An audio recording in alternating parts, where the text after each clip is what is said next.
जो ये शायरी सुनाते हैं, तब तुम लोग जो बातें करते हो ना बेटा, जैसे तुम लोगों की एज में, मुझे नहीं पता किसी ने तुम्हें समझाया कि नहीं समझाया, लेकिन मुझे ऐसा लगता है बीइंग अ टीचर ये मेरी जिम्मेदारी है, मैं तुम लोगों को इस बारे में बता दूं थोड़ा सा, क्योंकि मैंने जीवन के कई पड़ाव तुमसे ज्यादा, प्यार मोहब्बत, ये किसी के प्रति लगाव, इंटीमेसी, ये बिल्कुल नेचुरल प्रोसेस है। इसमें ऐसा नहीं है कि सिर्फ तुम ही इस उम्र से गुजर रहे हो, तुम्हारे पेरेंट्स, तुम्हारे दादा दादी, हम, अब अगली पीढ़ी तुम, ये एक एहसास है। लेकिन ये खूबसूरत एहसास बेटा कई लोग बहुत गलत तरीके से सोसाइटी में पेश करते हैं।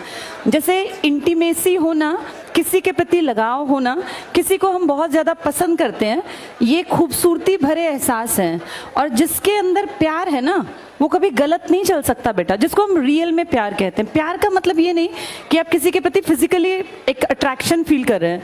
प्यार का मतलब है आप उस इंसान की खूबसूरती को महसूस कर रहे हैं और आप उसको एक अच्छा इंसान बनने में मदद कर रहे हैं। इंसान का मतलब होता है मानवता के लिए जीना, समाज के लिए कुछ बेहतर करना। तो असली प्यार वो है जो आपको आपका बेहतर वर्जन बना दे। आप जिस काबिल हैं, हर आदमी के अंदर ना कोई काबिलियत है। कोई भी लड़की किसी लड़के की लाइफ में अगर है, या किसी लड़की की लाइफ में कोई लड़का है, तो बेटा वो सही है या गलत, इस बात का अंदाजा इस चीज से लगाया करो कि उसके आने से तुम्हारे जीवन में क्या प्रभाव पड़ेगा।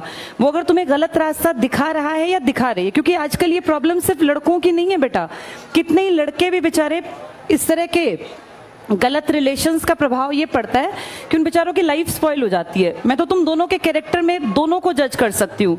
ये लड़कियों की भी जिम्मेदारी है बेटा, किसी के इमोशंस के साथ खेलना नहीं होता। किसी रिलेशन में अगर तुम आओ तो इस बात को मानो बेटा। अब देखो, बातचीत नहीं करो, ये बातें तुम्हारे माँ बाप कभी नहीं समझाएंगे जो गलत है। मेरी बेटी खुद भी बड़ी हो रही है, मैं अपनी बेटी को भी ये सलाह देती हूँ। तुम उससे बड़े हो इसलिए तुम्हें थोड़ा सा और डिटेल में बात कर रही हूँ। अपना जीवन साथी अपनी मर्जी से चुनना कतई गलत नहीं है। ये मैं तब कह रही हूं जब मैं खुद एक बेटी की मां हूं, और ये मैं उसको भी कहती हूं कि बेटा अपने आप को काबिल बनाना, इस काबिल बनाना कि अगर तुमसे जिंदगी में गलती हो भी जाए, कई बार ऐसा नहीं है, ऐसा बिल्कुल नहीं है कि इंसान गलती नहीं करता, हर इंसान गलती करता। और बहुत पढ़े लिखे काबिल लोग भी कई बार जीवन साथी गलत चूज कर लेते हैं। तो इसका ये मतलब नहीं कि अपनी जिंदगी को नरक बना के काट दें, लेकिन जब आप अपने जीवन साथी का चयन करें तो इस बात का ध्यान रखें कि ये जिंदगी सिर्फ 2 दिन की नहीं है। आपको उस जीवन साथी के साथ अपने, जब आप सामने दिखाते हैं ना बेटा, जब हम किसी रिलेशन में होते हैं तो हम बेस्ट बन के दिखाते हैं। आप सबसे बेहतरीन कपड़े पहन के जाएंगे, आप पूरा स्मार्ट बन के जाएंगे, लेकिन जब आप घर में होंगे तो आपकी जो रियलिटी है उस इंसान को वो भी देखनी है कि आप घर में किस तरीके से रहते हैं, आपकी जबान कैसी, आप बातें कैसे करते हैं।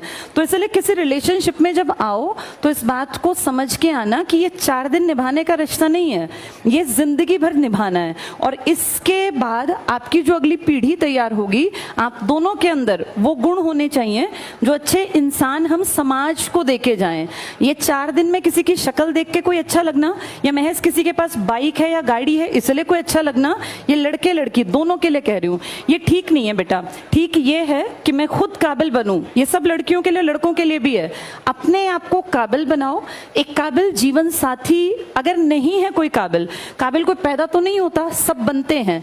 जब मैं और परिमल सर रिलेशंस में थे, अफेयर में थे, तो ऐसा नहीं है कि हम लोग सिर्फ ये फिल्मी बातें करते थे, हम दोनों साथ रह के पढ़ते थे। मैं मैथ्स में महाबुद्धू थी, मुझे मैथ्स कभी समझ नहीं आया। ये कहीं ना कहीं मेरा एक बचपन में एक डर बैठ गया था मैथ्स के टीचर का, जबकि मैं बाकी सब सब्जेक्ट्स में बहुत परफेक्ट थी। मेरे साइंस में 100 में से 95 नंबर थे। तब CBSE में 25 नंबर का इंटरनल पेपर होता था और 75 नंबर का बाहर का। मैं आपको ये बताना चाह रही हूँ कि जो कमजोरी थी ना, मैंने अपने, जब मेरा और सर का अफेयर था तो उस कमजोरी को बेहतरी बनाया। मेरे DSSB में 20 में से 20 नंबर का मैथ्स आता था, अभी भी 20 का ही आता है वहां, मेरे 12 नंबर आ गए थे, 12 या 14 के आसपास। मतलब जो लड़की 0 थी मैथ्स में, और मैं कभी मैथ्स करके ही नहीं आती थी, मुझे लगता था इसमें मुझे कुछ नहीं आना, उसमें मैंने अपने अफेयर के दौरान इतनी इंप्रूवमेंट की कि मैं उस 0 से और 20 में से 12 या 14 तक पहुंच गई। ये बता रही हूँ आपको कि आप जिस रिलेशन में है ना, वो आपके बेस्ट को बाहर निकाले तो आप सही इंसान के साथ हैं। और अगर आप किसी भी लड़की के साथ हैं या किसी लड़के के साथ हैं जो आपको पढ़ाई से हटा रहा है, तो ये रिलेशन आपके फायदे का नहीं है बेटा। कभी भी दो लोग जब एक रिश्ता उनके बीच में है तो उस रिश्ते में दोनों की बराबरी होनी चाहिए और वो दोनों का बेस्ट बाहर निकाले। ये लड़कों के लिए भी है बेटा। कई बार मैं देखती हूँ इस तरह के केसेस बहुत नॉर्मल है जिसमें लड़कियां जो हैं लड़कों का गलत तरीके से इस्तेमाल करती हैं, गिफ्ट्स लेती हैं, पैसे ले लेती हैं। मैं सिर्फ लड़कियों की बदनामी नहीं कर रही हूँ, लेकिन ऐसा भी है। ये तुम्हें भी देखना पड़ेगा कि हम जिस लड़की के साथ, और बेटा ये ना टाइम पास की चीजें नहीं होती, जिंदगी बार बार नहीं मिलती। ये 20 से लेके और 25 साल तक आपका करियर बिल्डिंग का भी टाइम होता है मेन, और इसी टाइम पे एक नेचुरल प्रोसेस है, आपको ऑपोजिट जो भी होगा वो पसंद भी आएगा।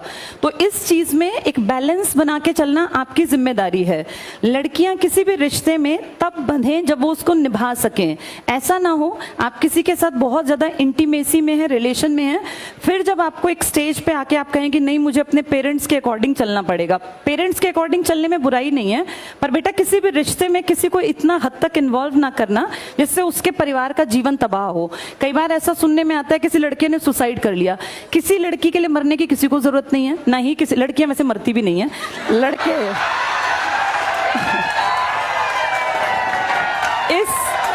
इस मामले में लड़के थोड़े ज्यादा इमोशनल हो जाते हैं बेटा। जैसे कई बार हम सोचते हैं कि लड़कियां इमोशनल हैं, लड़के भी बहुत इमोशनल होते हैं। और मैंने तो लड़कों को अपने लाइफ में हर रूप में देखा, पिता के रूप में, भाई के रूप में, हस्बैंड के रूप में, बेटे के रूप में। इसलिए मैं बता रही हूँ कि किसी के इमोशंस के साथ खिलवाड़ नहीं करना चाहिए। पहले ये कहानी सिर्फ लड़कों के बाट पर थी कि लड़के ऐसा करते हैं, लेकिन आज हम देखते हैं बहुत सारे रिलेशंस में लड़कियां भी गलत हैं।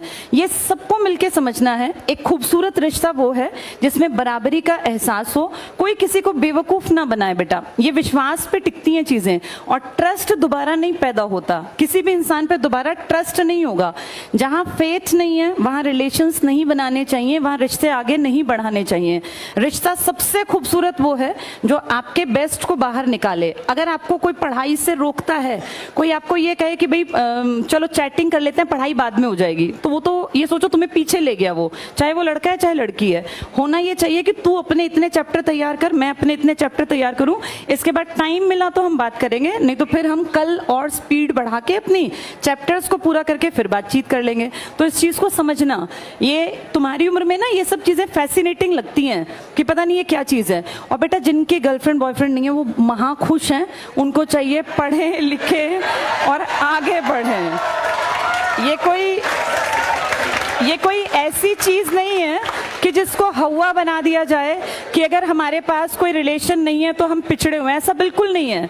और ईश्वर ने ना आपके लिए जिसको चुना है वो आपको अपने आप मिल जाना है। बस आप अपने लक्ष्य पे फोकस रखो कि पढ़ना है, लिखना है, काबिल बनना है। All the best.